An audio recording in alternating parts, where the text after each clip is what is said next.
प्यारे देशवासियों, नमस्कार। 74वें स्वतंत्रता दिवस की पूर्व संध्या पर देश विदेश में रह रहे भारत के सभी लोगों को बहुत बहुत बधाई और ढेर सारी शुभकामनाएं। 15 अगस्त को हम सब तिरंगे को लहराते हुए स्वाधीनता दिवस समारोह में भाग लेकर और देशभक्ति से भरे गीत सुनकर उत्साह से भर जाते हैं। हमारे युवाओं के लिए यह स्वाधीनता के गौरव को महसूस करने का दिन है। इस अवसर पर हम अपने स्वाधीनता सेनानियों के बलिदान को कृतज्ञता के साथ याद करते हैं।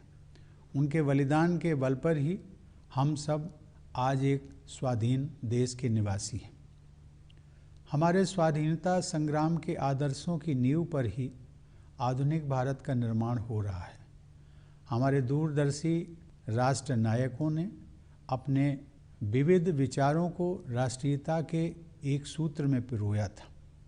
उनकी साझा प्रतिबद्धता थी देश को दमनकारी विदेशी शासन से मुक्त कराना और भारत माता की संतानों के भविष्य को सुरक्षित करना। उन्होंने अपने कार्यकलापों से आधुनिक राष्ट्र के रूप में भारत की पहचान को मूर्त रूप प्रदान किया। हम सौभाग्यशाली हैं कि महात्मा गांधी हमारे स्वाधीनता आंदोलन के मार्गदर्शक रहे। उनके व्यक्तित्व में एक संत और राजनेता का जो समन्वय दिखाई देता है वह भारत की मिट्टी में ही संभव था।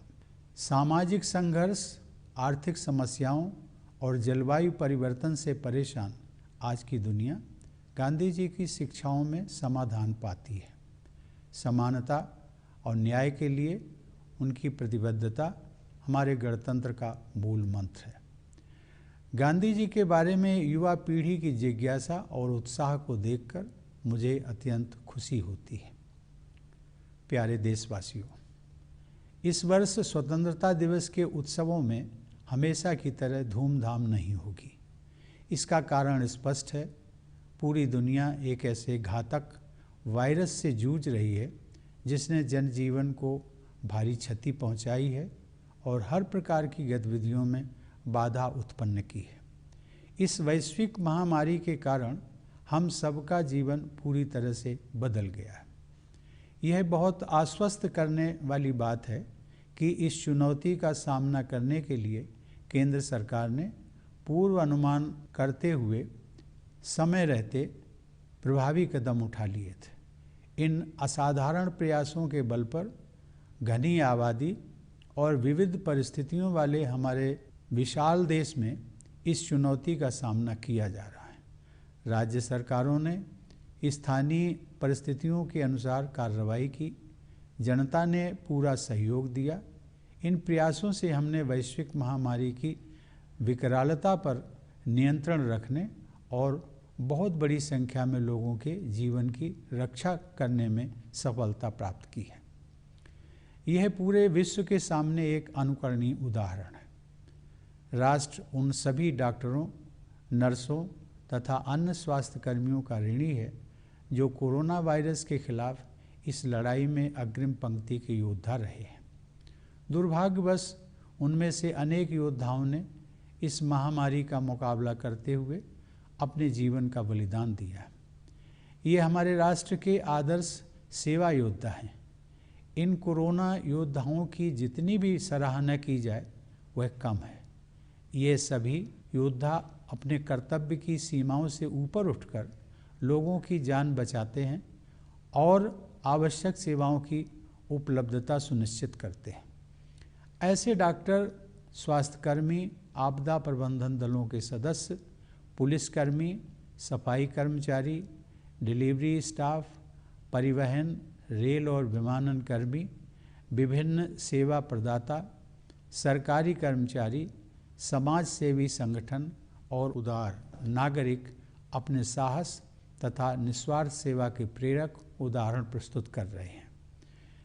जब गांव और नगर में कामकाज रुक जाता है और सड़कें सुनसान हो जाती हैं, तब अपने अथक परिश्रम से ये कोरोना योद्धा सुनिश्चित करते हैं कि लोगों को स्वास्थ्य सेवाएं और राहत पानी और बिजली, परिवहन और संचार सुविधा, दूध और सब्जी, भोजन और किराने का सामान, दवा और अन्य आवश्यक सुविधाओं से वंचित न होना पड़े। ये अपनी जान को भारी जोखिम में डालते हैं ताकि हम सब इस महामारी से सुरक्षित रहें और हमारा जीवन तथा आजीविका दोनों चलती रहे। इसी दौरान पश्चिम बंगाल और उड़ीसा में आए अम्फान चक्रवात ने भारी नुकसान पहुंचाया, जिससे हमारी चुनौतियां और बढ़ गईं। इस आपदा के दौरान जानमाल की क्षति को कम करने में आपदा प्रबंधन दलों, केंद्र और राज्य की एजेंसियों तथा सजग नागरिकों के एकजुट प्रयासों से काफ़ी मदद मिली। पूर्वोत्तर और पूर्वी राज्यों में देशवासियों को बाढ़ के प्रकोप का सामना करना पड़ रहा है। इस तरह की आपदाओं के बीच समाज के सभी वर्गों के लोग एकजुट होकर संकटग्रस्त लोगों की मदद करने के लिए आगे आ रहे हैं। प्यारे देशवासियों, इस महामारी का सबसे कठोर प्रहार गरीबों और रोजाना आजीविका कमाने वालों पर हुआ है। संकट के इस दौर में उनको सहारा देने के लिए वायरस की रोकथाम के प्रयासों के साथ साथ अनेक जन कल्याणकारी कदम उठाए गए हैं। प्रधानमंत्री गरीब कल्याण योजना की शुरुआत करके सरकार ने करोड़ों लोगों को आजीविका दी है, ताकि महामारी के कारण नौकरी गंवाने, एक जगह से दूसरी जगह जाने तथा जीवन के अस्त व्यस्त होने के कष्ट को कम किया जा सके। लोगों की मदद के लिए सरकार अनेक कदम उठा रही है। इन प्रयासों में कॉरपोरेट सेक्टर, सिविल सोसाइटी और नागरिकों का भरपूर सहयोग मिल रहा है। किसी भी परिवार को भूखा न रहना पड़े, इसके लिए ज़रूरतमंद लोगों को मुफ्त अनाज दिया जा रहा है।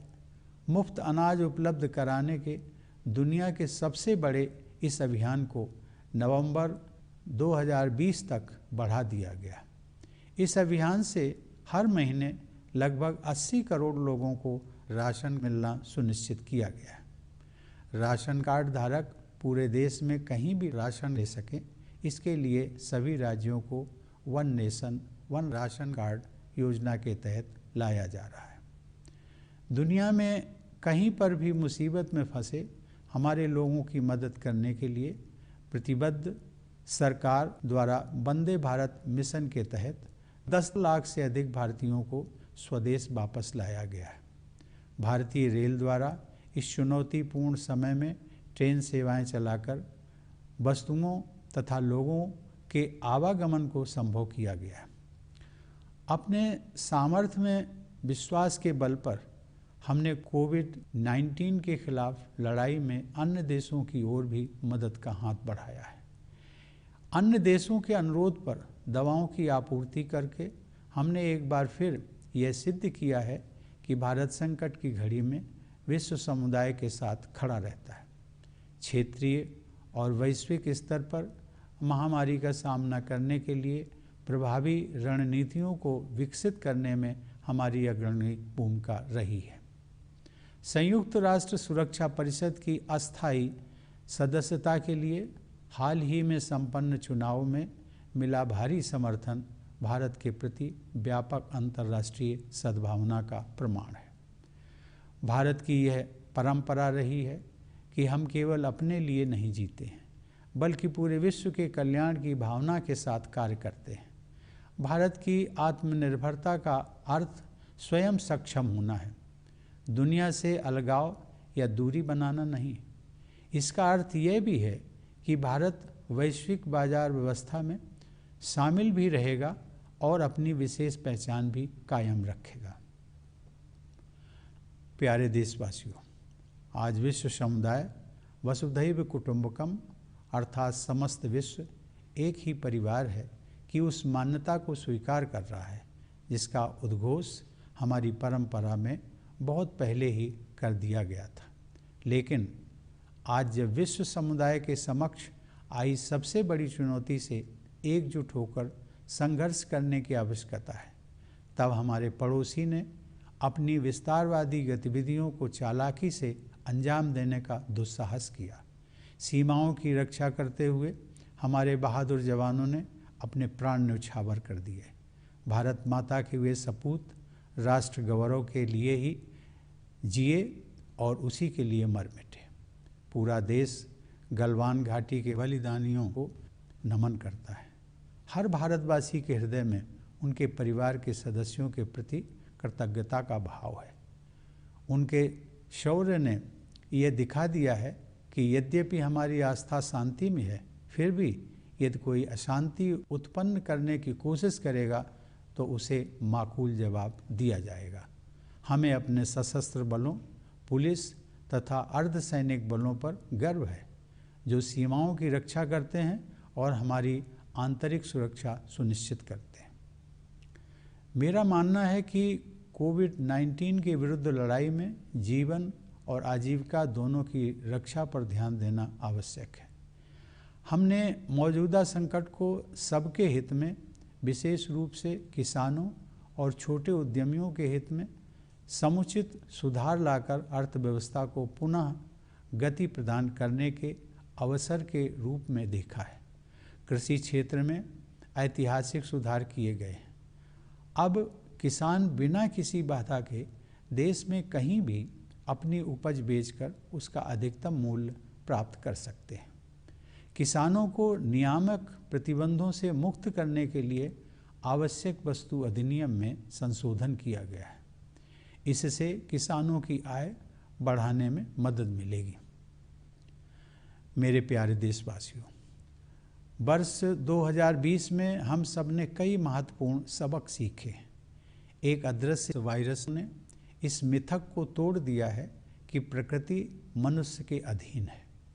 मेरा मानना है कि सही राह पकड़कर प्रकृति के साथ सामंजस्य पर आधारित जीवन शैली को अपनाने का अवसर मानवता के सामने अभी भी मौजूद है।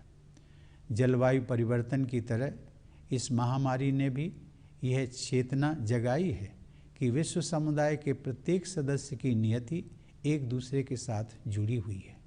मेरी धारणा है कि वर्तमान संदर्भ में अर्थ केंद्रित समावेशन से अधिक महत्व मानव केंद्रित सहयोग का है।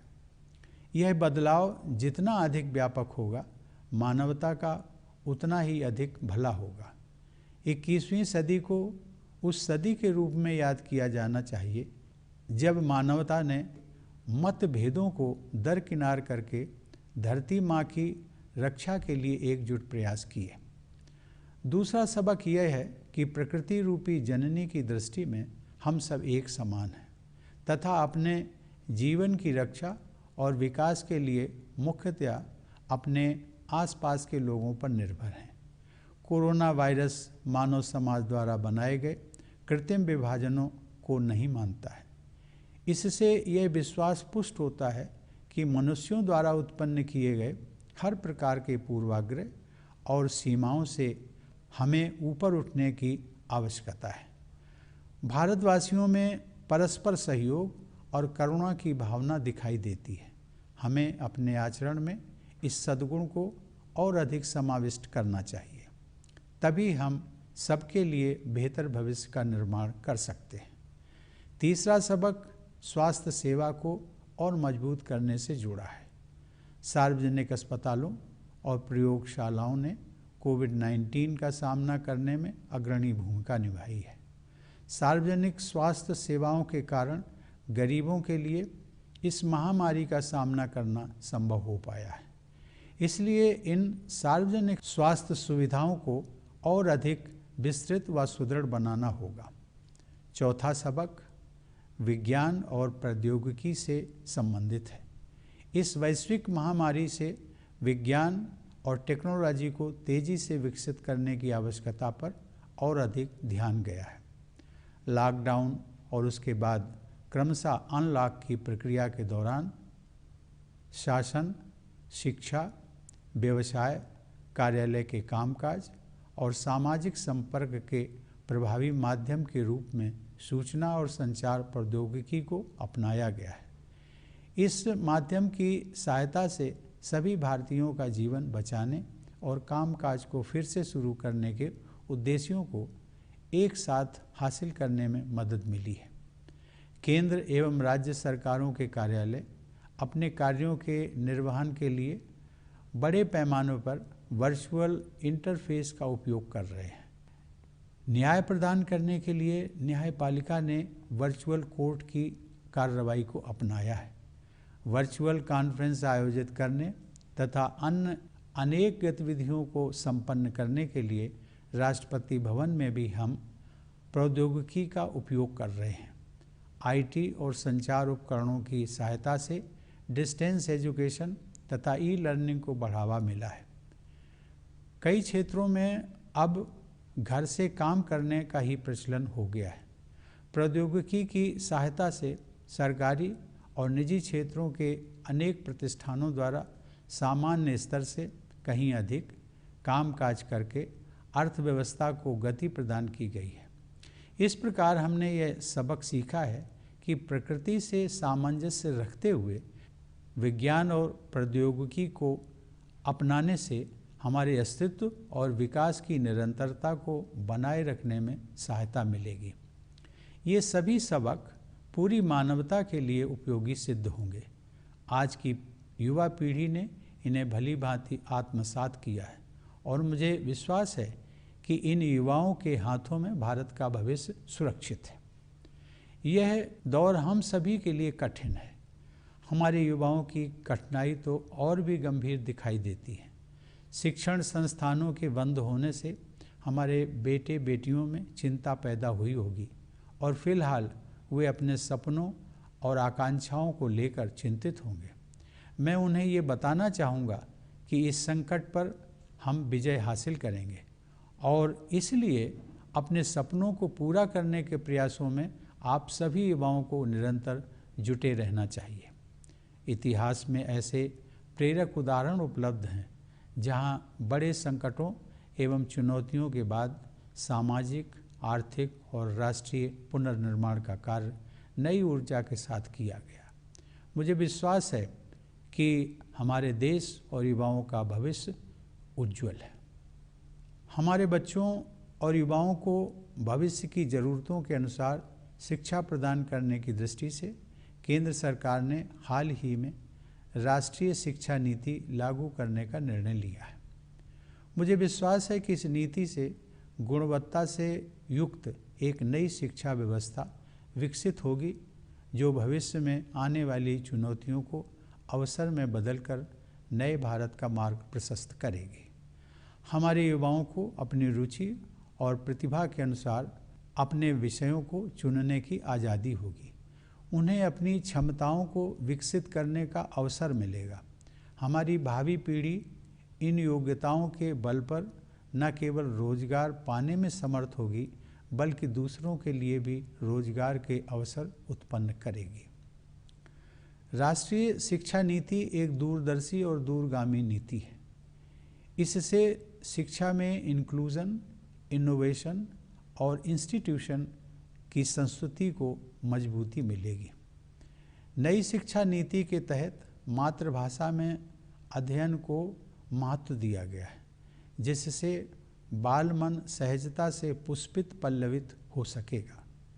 साथ ही इससे भारत की सभी भाषाओं को और भारत की एकता को आवश्यक बल मिलेगा। किसी भी राष्ट्र को सशक्त बनाने के लिए उसके युवाओं का सशक्तिकरण आवश्यक होता है और राष्ट्रीय शिक्षा नीति इस दिशा में एक बड़ा कदम है। प्यारे देशवासियों, केवल 10 दिन पहले अयोध्या में श्री राम जन्मभूमि पर मंदिर निर्माण का शुभारंभ हुआ है और देशवासियों को गौरव की अनुभूति हुई है। देशवासियों ने लंबे समय तक धैर्य और संयम का परिचय दिया और देश की न्याय व्यवस्था में सदैव आस्था बनाए रखी। श्री राम जन्मभूमि से संबंधित न्यायिक प्रकरण को भी समुचित न्याय प्रक्रिया के अंतर्गत सुलझाया गया। सभी पक्षों और देशवासियों ने उच्चतम न्यायालय के निर्णय को पूरे सम्मान के साथ स्वीकार किया और शांति, अहिंसा, प्रेम एवं सौहार्द के अपने जीवन मूल्यों को विश्व के समक्ष पुनः प्रस्तुत किया। इसके लिए मैं सभी देशवासियों को बधाई देता हूँ। मेरे प्यारे देशवासियों, जब भारत ने स्वाधीनता हासिल की तो कुछ लोगों ने ये आशंका जताई थी कि लोकतंत्र का हमारा प्रयोग सफल नहीं होगा। वे हमारी प्राचीन परंपराओं और बहुआयामी विविधता को हमारी राज्य व्यवस्था के लोकतंत्रीकरण के मार्ग में बाधा समझते थे। लेकिन हमने अपनी परंपराओं और विविधता को सदैव अपनी ताकत समझकर उनका संवर्धन किया है और इसीलिए दुनिया का यह सबसे बड़ा लोकतंत्र इतना जीवंत है। मानवता की भलाई के लिए भारत को अग्रणी भूमिका निभाते रहना है। आप सभी देशवासी इस वैश्विक महामारी का सामना करने में जिस समझदारी और धैर्य का परिचय दे रहे हैं, उसकी सराहना पूरे विश्व में हो रही है। मुझे विश्वास है कि आप सब इसी प्रकार सतर्कता और जिम्मेदारी बनाए रखेंगे। हमारे पास विश्व समुदाय को देने के लिए बहुत कुछ है, विशेषकर बौद्धिक, आध्यात्मिक और विश्व शांति के क्षेत्र में। इसी लोक मंगल की भावना के साथ मैं प्रार्थना करता हूँ कि समस्त विश्व का कल्याण हो। सर्वे भवन्तु सुखिनः, सर्वे सन्तु निरामयाः, सर्वे भद्राणि पश्यन्तु मा कश्चित् दुख भाग भवेत्। अर्थात सभी सुखी रहें, सभी रोग मुक्त रहें, सब लोग अच्छाइयों पर ध्यान दें और किसी को भी दुख न भोगना पड़े। संपूर्ण विश्व के कल्याण का यह संदेश मानवता के लिए भारत का एक अनूठा उपहार है। एक बार फिर आप सबको 74वें स्वाधीनता दिवस की बधाई देते हुए आप सभी के अच्छे स्वास्थ्य एवं सुंदर भविष्य की कामना करता हूँ। धन्यवाद। जय हिंद।